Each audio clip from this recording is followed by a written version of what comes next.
Nous allons démarrer cette interview. Nous sommes Fatima, Lily, André. Tout d'abord, Eve Olivier Normand, pour vous, que signifie être discriminé ou une entreprise? Être discriminé en entreprise? Bon, il y a une définition juridique de la discrimination dans le Code du travail. Je peux vous faire un cours de droit. Pour faire simple, la discrimination, c'est quand on écarte quelqu'un ou qu'on, par exemple, d'un process de recrutement par rapport, je ne sais pas, à son appartenance religieuse, ses origines ethniques ou son sexe ou autre. Donc ça, c'est à l'embauche, mais ça peut être aussi en matière de déroulement de carrière. Peut-être que certaines sociétés, du coup, vont avoir un traitement moins favorable pour certaines personnes. Bon, voilà. Donc, ce qui est important, c'est qu'en France, il y a un cadre juridique très précis. Donc, dans le Code du travail, il y a des instances pour juger si vraiment il y a de la discrimination. Je vous parlais du Conseil de prud'homme. Donc, on est en capacité de condamner des employeurs s'il y a des salariés qui se plaignent de discrimination. Après, ce qui est important finalement, en fait, s'il y a eu un dispositif juridique pour prévenir les discriminations, c'est qu'il y avait des situations par le passé qui n'étaient pas claires, quoi. Et donc, moi, le constat que je fais, c'est que les choses ont bien évolué dans les entreprises. Beaucoup d'entreprises, c'est le cas d'Airbus en fait, ont mis en place des process très carrés pour éviter les discriminations, par exemple à l'embauche. Nos recruteurs sont formés, donc il y a des questions à ne pas poser. Donc là, quelque part, c'est former les gens, former et sensibiliser les gens qui vont faire du recrutement. Mais c'est pas suffisant parce qu'une fois que les gens sont en entreprise, sinon ils peuvent être discriminés. Donc il faut aussi former et sensibiliser les managers sur ces questions. D'accord? Donc bon, moi je pense côté Airbus, on est plutôt mature sur ces sujets. Ça fait longtemps qu'on en parle. On a, alors nous on est une entreprise européenne, donc on a aussi une organisation du coup un peu internationale. Donc pour moi c'est pas un vrai. C'est pas un problème, ces questions de discrimination. On a beaucoup de nationalités dans nos équipes. Moi, sur le poste précédent, je travaillais à Toulouse. J'étais dans une équipe transnationale. On était une quinzaine à s'occuper de politique, emploi, formation à travers le monde. Sur la quinzaine, il devait y avoir une dizaine de nationalités différentes, vous voyez. Donc, pour moi, c'est pas un souci. Après, nous, on a aussi ce qu'on appelle des politiques éthiques et enfin en anglais c'est en français la traduction c'est les donc politique éthique et compliance. En fait voilà c'est pour prévenir toute discrimination, tout comportement déviant en termes de gestion ou autre. Voilà, donc il y a une vraie sensibilisation. Chaque année, on demande à l'ensemble de nos personnels à passer 2 modules en e-learning justement sur ces questions d'éthique et de conformité. Donc, en matière d'éthique et de conformité, il y a aussi des questions qui concernent la discrimination. Voilà, donc c'est plutôt structuré. On n'a pas de souci pour moi en termes d'intégration, que ce soit pour des personnes Oui, et pourquoi la question des discriminations en entreprise est importante ici, oui, et pourquoi? En fait, les sociétés, finalement, doivent être le reflet de la diversité. Donc, si je vous fais une réponse que juridique, je vais vous dire c'est important de prévenir les discriminations parce qu'il y a des conséquences pénales. Bon, une fois que je vous ai dit ça, ça ne fait pas rêver. Je crois avant tout que les sociétés, enfin une majorité, après, de temps en temps, il peut y avoir des problèmes dans les sociétés, elles ont un vrai engagement en matière de RSE, de responsabilité sociale ou sociétale. Et donc, il faut qu'elles soient le reflet finalement de la diversité et de leur bassin d'emploi. Donc, on ne va pas recruter que des personnes issues d'une ethnie ou de sexe masculin ou féminin. Bon, voilà. Donc, en fait, pour moi, ces questions, ça fait longtemps que c'est réglé dans la plupart des entreprises. On recrute des gens qui sont issus qui sont porteuses de handicap, qui sont issus. Voilà. Mais après, ce qui est important, c'est de continuer à sensibiliser. Voilà. Alors après, on n'est pas dans un monde parfait. Donc, le vrai plus qu'on a eu ces 2-3 dernières années, là, si je parle de façon globale sur le territoire, c'est du coup, les employeurs avaient du mal à recruter. On était quasiment en pénurie de compétences avant cette crise Covid-19. Et donc, c'était l'occasion de dire aux entreprises, il faut élargir votre potentiel de recrutement avec des publics pour lesquels vous n'avez pas forcément l'habitude de travailler. Donc, du coup, c'est caviar pour intégrer un peu plus de personnes qui sont issues des quartiers, intégrer aussi des réfugiés pour qui c'est compliqué, parce qu'en plus, il y a le statut juridique qui pose problème. Bon, voilà, moi, je crois qu'il faut… il y a un arsenal juridique, les entreprises sont de plus en plus engagées sur les questions de RSE. En fait, vous savez, une entreprise, quand elle recrute finalement, elle ne va pas regarder l'origine, ni le sexe, si la personne a un handicap. Ce qu'elle recrute avant tout, c'est une personne qui est compétente et motivée. Ouais, bah oui. C'est ça qui fait la différence. Du coup, à Airbus, avez-vous pris des mesures pour lutter contre les discriminations dans votre politique de recrutement? Je vous disais, les recruteurs sont formés. Les recruteurs, c'est essentiellement des femmes, entre parenthèses. Donc, elles sont formées à ces questions, il n'y a pas de souci. Moi, Et comment recrutez-vous vos futurs salariés au sein des groupes Airbus et sur quelle base? Alors, on recrute par rapport à nos besoins. Donc, on a des postes, on a des métiers à pourvoir. En fait, on va dire, il y a 2 grands modes de recrutement chez Airbus. Premier type de recrutement, en fait, chaque année, on a une politique assez volontariste en matière d'apprentissage. Donc, on intègre des personnes en soit contrat d'apprentissage, soit en contrat de professionnalisation. Donc, on va les accompagner vers un diplôme.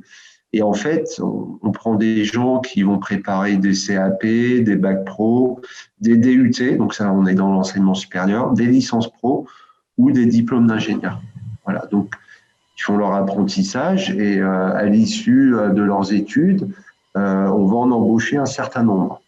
Alors, on ne va pas en embaucher 100%. Notre objectif, ça a toujours été de prendre beaucoup d'alternants pour en former plus qu'on prévoyait d'en embaucher. Ça permet comme ça à ces jeunes diplômés d'intégrer la filière aéronautique, puisqu'il y a des entreprises qui sont de plus petite taille. Alors ça, c'est le premier mode de recrutement pour nous. Le deuxième mode de recrutement, alors notamment… Oui, monsieur, quel pourcentage de jeunes en apprentissage? Alors, dans le groupe Airbus, ça va dépendre des filiales. On est on doit être à 4,5% là. 4,5? Ouais, entre 4,5 et 5, ouais.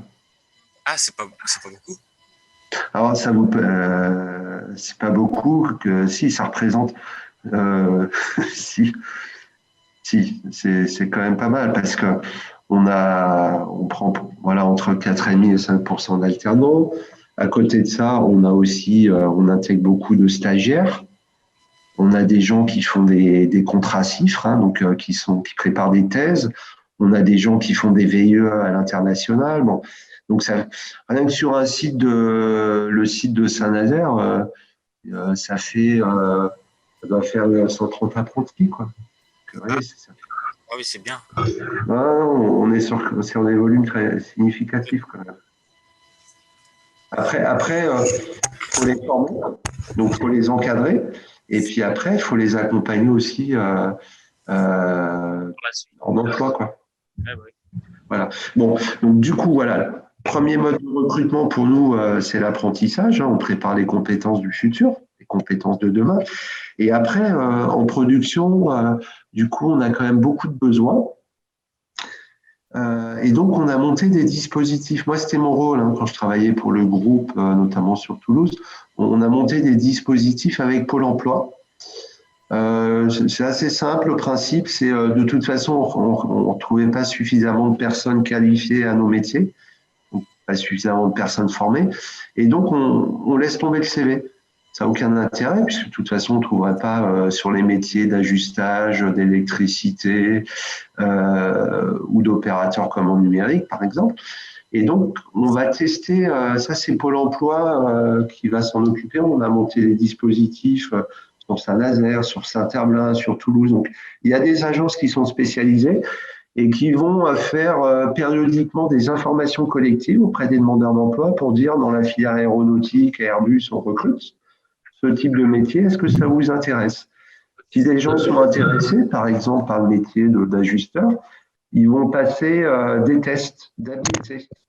Okay. Donc, on laisse tomber le CV, on passe des tests d'habileté, puis dans ce cas-là, on rentre les gens dans des petits parcours formants, et ensuite, on les intègre chez nous, soit en contrat pro intérim, soit en intérim, pour continuer la formation.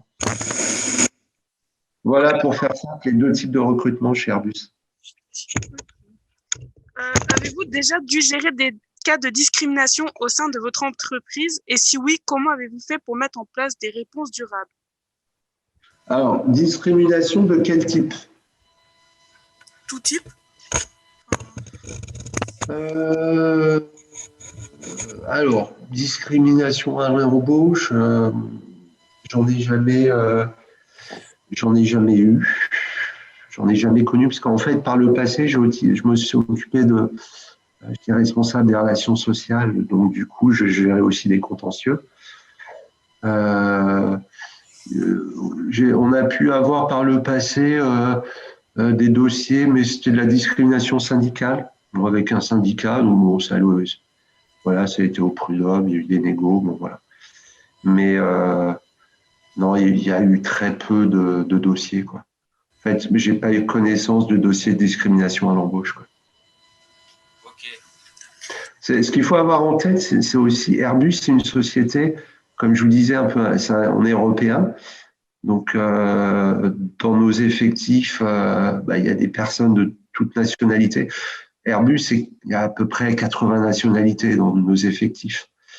Donc, quand vous bossez, vous êtes en relation avec des Allemands, avec des Anglais, des Indiens. Bon, voilà, donc on n'a pas de problématique avec ces questions de nationalité, quoi, ou d'origine.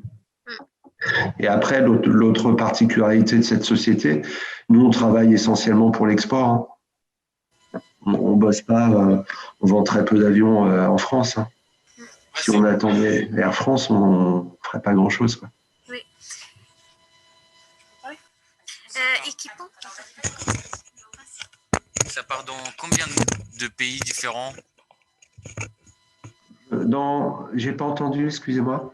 Vous fabriquez des portes d'avion, des trucs comme ça? Et ça part dans... On fabrique, on est constructeur d'avions civils et militaires. Et donc, en fait, nos sites de fabrication, ils sont concentrés dans 6 pays. Donc, en fait, on a des sites en France, en Allemagne, en Angleterre et en Espagne. Donc, ça, c'est un peu le cœur historique d'Airbus, puisque c'est une société européenne. Et depuis quelques années, on a aussi des chaînes d'assemblage, une en Chine et une aux États-Unis. Okay. Voilà, pour des questions de relations commerciales. Fabriquer des avions, c'est pour le monde entier, non? Nous, on vend au monde entier. Ok, d'accord. Voilà, en fait, on vend aux compagnies aériennes essentiellement tous nos avions civils, donc dans tous les pays. Et puis après, on fait des avions militaires qu'on vend aux États, donc des avions de transport militaire pour faire simple. Ok, d'accord. Et on a un seul concurrent sérieux, c'est Boeing.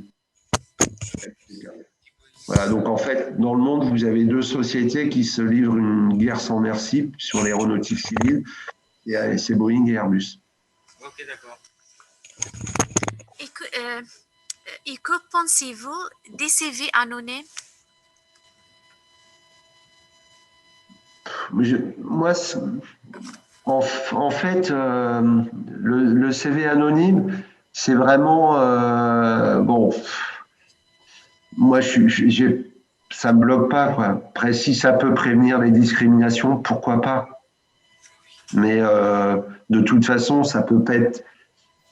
C'est un vrai. De toute façon, la personne, il va bien falloir la recevoir en entretien, quoi. Ouais, bah oui. Et je vais vous dire, si dans une société, vous avez un recruteur qui est mal câblé, qui est raciste ou je ne sais quoi, bah, faut pas bosser dans cette société, quoi. Ouais, bah oui. Êtes-vous prêt au sein de votre entreprise à former un jeune sans diplôme? Bah, c'est ce qu'on fait. Alors, ce que je vous expliquais, c'est ce qu'on a monté avec Pôle Emploi. Euh, on ne tient pas compte du CV pour les postes en production. Donc, sinon, on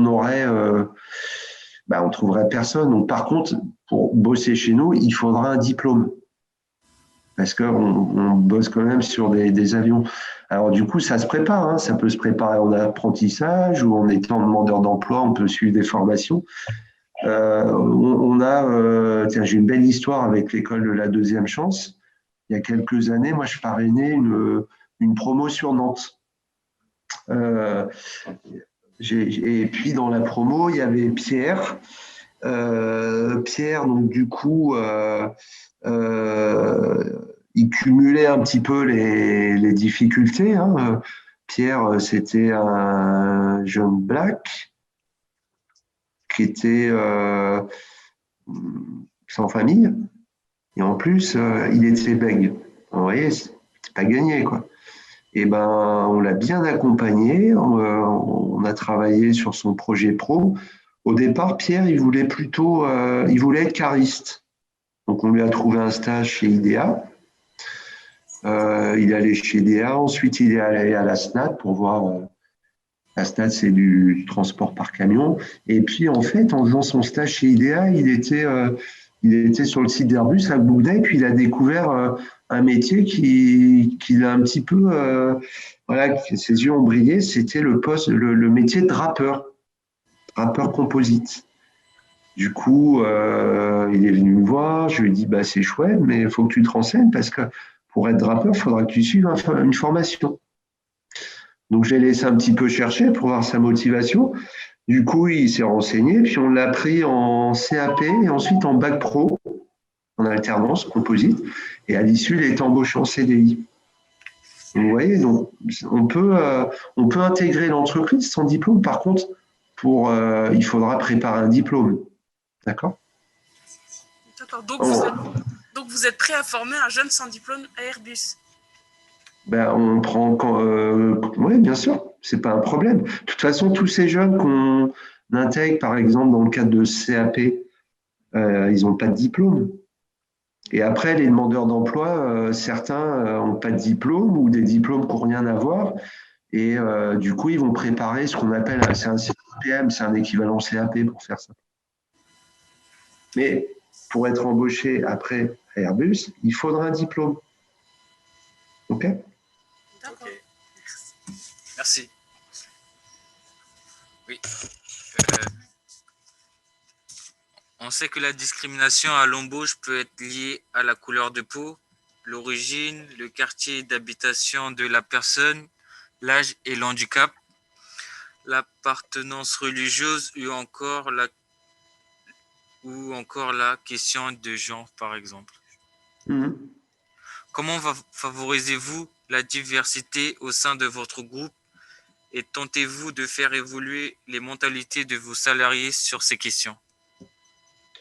Ouais, alors donc nous on est assez actifs, on met en place on a une politique diversité pour faire simple, c'est-à-dire que on sensibilise, on propose aussi à nos salariés de devenir parrain ou marraine pour accompagner voilà des associations.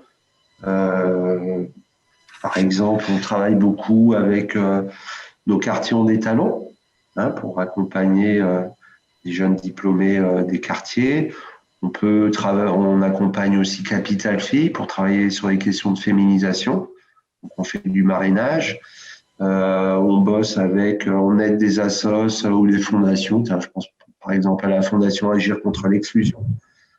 Il y a quelques années, je pense que c'était en 2019, on avait monté sur Saint-Nazaire une job académie quartier, donc avec des jeunes et des moins jeunes des quartiers pour les accompagner dans leurs projets. Donc c'était Airbus et ses partenaires qui accompagnaient cette promo.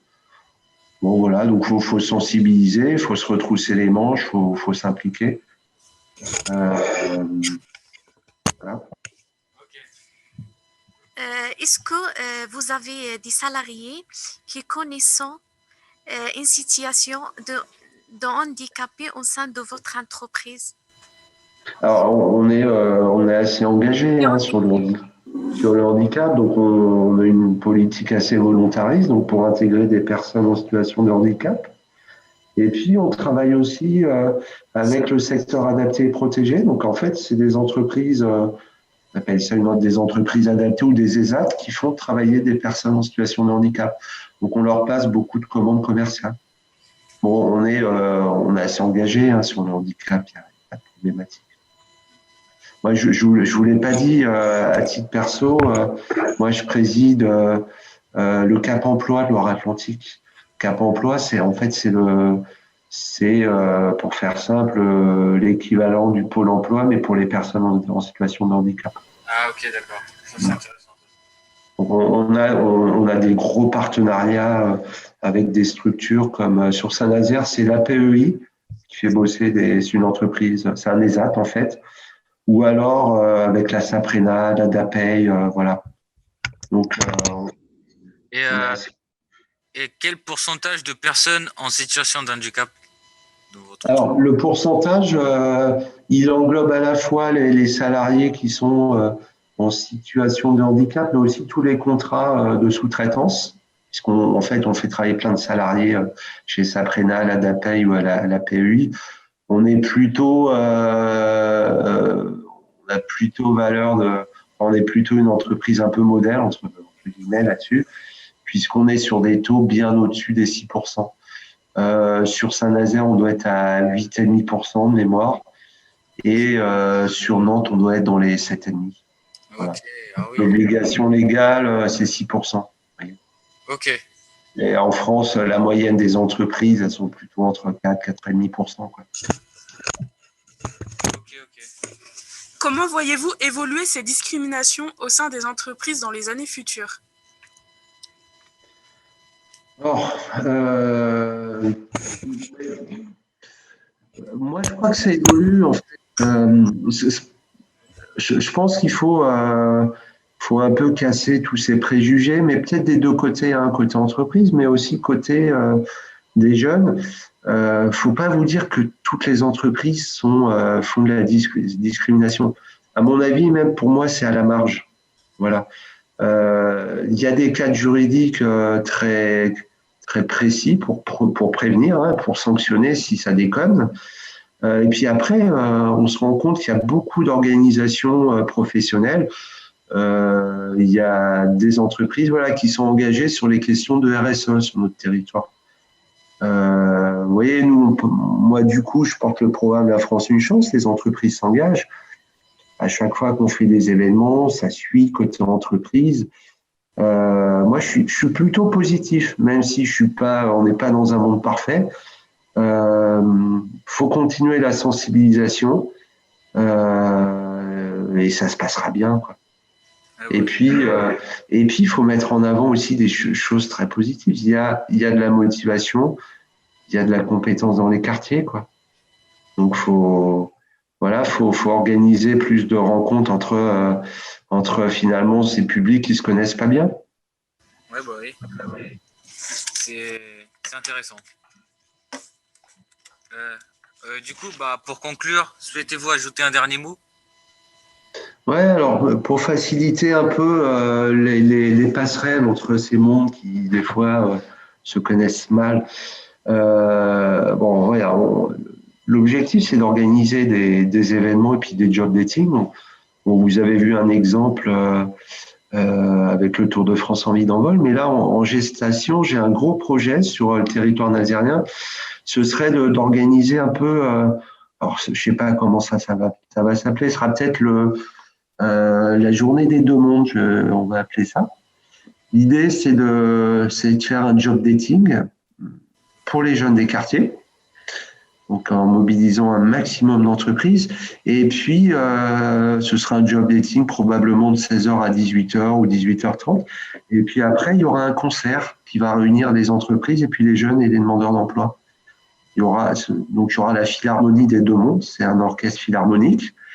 Et pourquoi j'ai choisi cet orchestre? Parce qu'en fait, ils portent une action pour les quartiers. Ils ont créé c'est la Philharmonie des quartiers. Donc, ils accompagnent des jeunes des quartiers. Ils leur payent des cours de musique et puis ils leur offrent les instruments. Voilà. Donc, aujourd'hui, il y a une trentaine de jeunes des quartiers qui bénéficient de ce dispositif. Donc, des quartiers de Saint-Nazaire.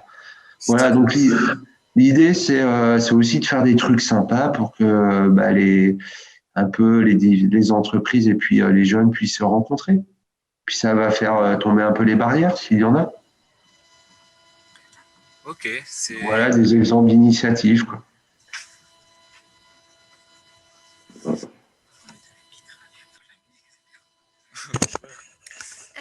aimez votre métier? Ouais, j'aime mon métier. Alors moi, du coup, vous savez, j'ai pas toujours fait le même métier. C'est l'intérêt d'être dans un grand groupe. J'ai eu différents postes. J'ai travaillé sur différentes régions. Ouais, j'ai commencé en région parisienne. Ensuite, je suis venu en Pays de la Loire. Ensuite, je suis parti en Occitanie. Je suis revenu en Pays de la Loire. Et puis, j'ai changé de fonction. Dans ma carrière, j'ai fait du recrutement, j'ai fait de la communication, j'ai fait des relations sociales. Je me suis occupé de politique emploi-formation dans une équipe transnationale pour Airbus. Donc, je m'occupais du périmètre France. Et puis là, du coup, vous voyez, depuis 2 ans, j'ai changé de métier. Bon, j'ai toujours cette partie relations publiques, mais dans mon activité avec Airbus Développement, en fait, j'accompagne la création d'emplois sur le territoire et puis j'accompagne des startups. Donc, on finance. Donc, en fait, j'accompagne l'innovation. Voilà, donc ça veut dire en fait, quand on rentre dans une entreprise, on peut changer de région, on peut changer de métier, on peut évoluer. Après, chacun fait ses choix, hein. Il y en a qui n'ont pas envie de changer de métier, pas envie de changer de région. Bon, c'est des questions d'envie et puis d'opportunité.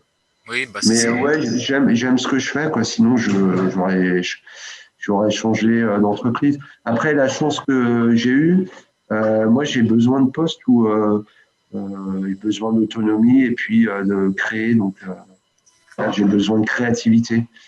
Et je suis dans une entreprise qui finalement me laisse assez carte blanche sur ces sujets de créativité et d'innovation, quoi. Ok. Faut aimer ce qu'on fait. Ouais, c'est mieux. C'est pour ça que le choix du métier, il est essentiel. En fait, le choix de la formation. Mais après, ce qu'il faut se dire, c'est on évolue. Après, à un moment, peut-être que vous aurez envie de faire autre chose, quoi. Ouais, oui. Hein, mais c'est tout l'intérêt, c'est qu'en fait, en France, puis en entreprise, il y a des dispositifs qui permettent d'évoluer, puis de changer, de faire des formations en cours de carrière. On peut faire de la reconversion. Ok. Du coup, merci d'avoir pris du temps de nous rencontrer sur E2C News. Ok.